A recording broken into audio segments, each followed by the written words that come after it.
Bapak Ibu rahimakumullah, seperti apa contohnya nih? Contohkan. Ketika ta'awudz saja, kayak gini gerakannya. A'udzu billahi minasyaitonir rajim.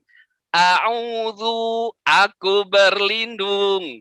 Billahi, kepada Allah. Minasyaitoni, dari setan. Ar-rajim, yang terkutuk. Dengan gerakan akan membantu. Karenanya Bapak Ibu, kalau Bapak Ibu minat menghafal Quran, kemudian dengan usia sudah lanjut, saya mengajak pada Bapak Ibu sekalian untuk nyantren akhir pekan di Askar Kauni Banaran. Ada beberapa sudah melakukan, ada nyantren akhir pekan bagi keluarga. Nanti kita akan menghafal Quran bersama-sama. Boleh ayat yang diminta, ayat tertentu, ayat pilihan atau surat pilihan. Ini kewajiban. Bahkan Bapak Ibu, atau ayat-ayat yang ada hadisnya jaminan. Nih satu hadis yang kita ketika menghafal beberapa ayat saja, itu nanti ada jaminan dari Rasulullah, dari Allah Subhanahu wa taala, akan dijaga dari fitnah Dajjal. Man hafidha 10 ayatin min awwali suratil kahfi usima min fitnatid Dajjal. Artinya, barang siapa hafal 10 ayat pertama dari surah Al-Kahfi, maka jaminannya dia akan dijaga, maksum dari fitnah Dajjal. Artinya ada kewajiban bagi kita untuk menghafal Al-Quran. Dan ada hadis-hadis lain. Bapak Ibu rahimakumullah. Kemudian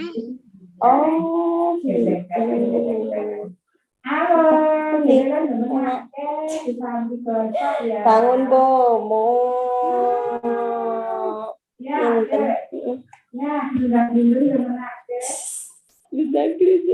Jago apa, Bu?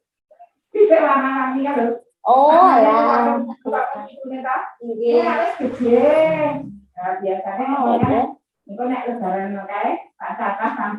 Oh, digujet.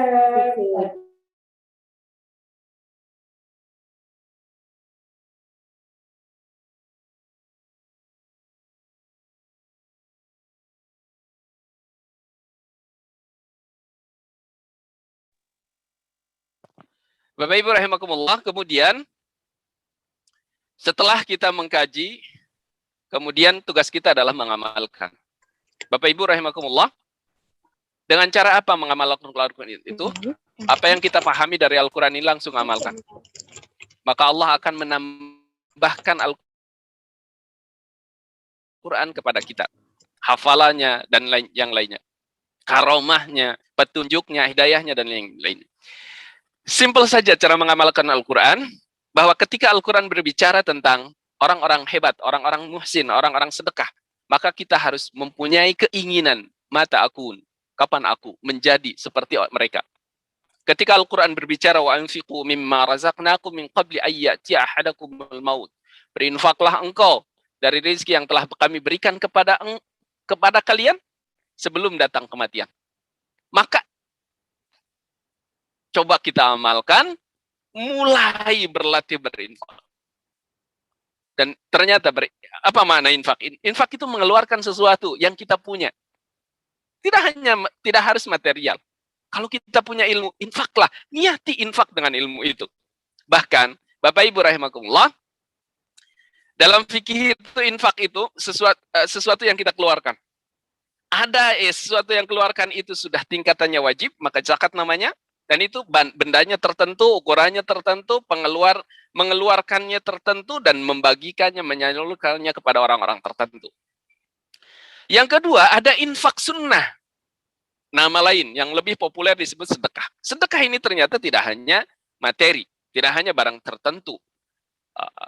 Kita berjalan, melangkahkan kaki menuju masjid, sedekah. Imatatul ada anit thariq, sedekah. Senyum saja sedekah. Niati saja itu infak sebagai pengamalan dari ayat yang kita pahami dan kita baca. Maka insya Allah, Allah akan mentasbitkan Al-Quran itu pada diri kita.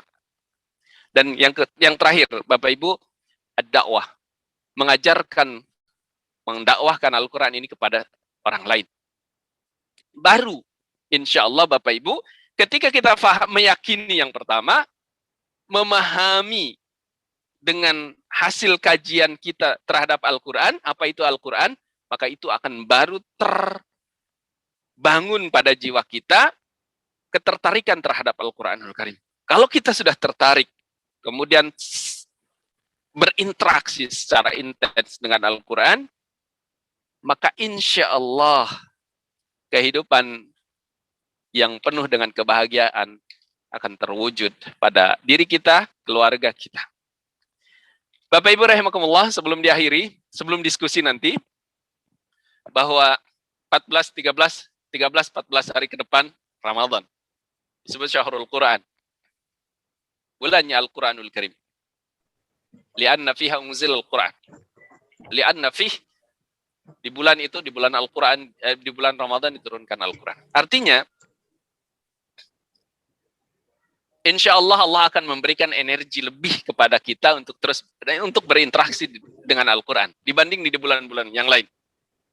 Karenanya manfaatkan ini. Maka bangun komunitas Al-Quran agar ada semangat, termasuk di rumah. Bapak Ibu rahimakumullah, sekelas kita, kalau ibadah fardiyah, ibadah sendiri itu akan berat. Maka kemudian butuh bagi kita itu amal jama'i, ibadah secara berjamaah. Termasuk di rumah. Kalau ingin anak kita berinteraksi dengan Al-Quran, membaca Al-Quran, tentu kita harus menciptakan di rumah itu nuansa Al-Quranul Karim. Tadarus Al-Quran diciptakan di rumah. Bapak Ibu, saya rasakan kalau saya tidak di Ma'had Al-Quranul Karim ini, mungkin saya berat membaca Al-Quran, berinteraksi dengan Al-Quran. Tetapi karena lingkungan ini terbangun lingkungan Al-Quran, maka insya Allah energi itu akan ada.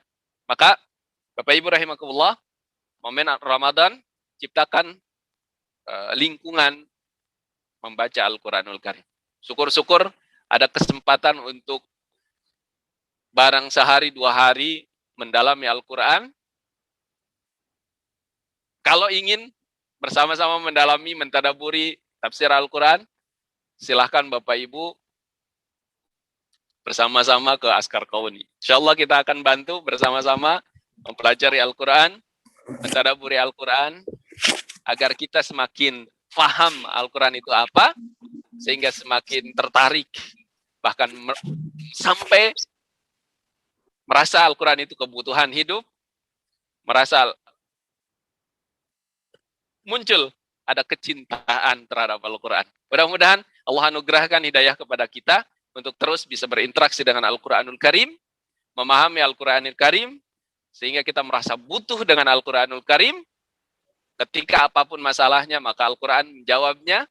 Kemudian kita mencintai Al-Quranul Karim, maka insya Allah saat itu akan terwujud kehidupan yang penuh dengan keberkahan dan kebahagiaan. Amin ya rabbal alamin. Demikian Bapak Ibu rahimakumullah, mudah-mudahan ada manfaatnya. Dan kalau ada hal-hal yang perlu diklarifikasi, ditanyakan, didiskusikan, dipersilahkan. Assalamualaikum warahmatullahi wabarakatuh.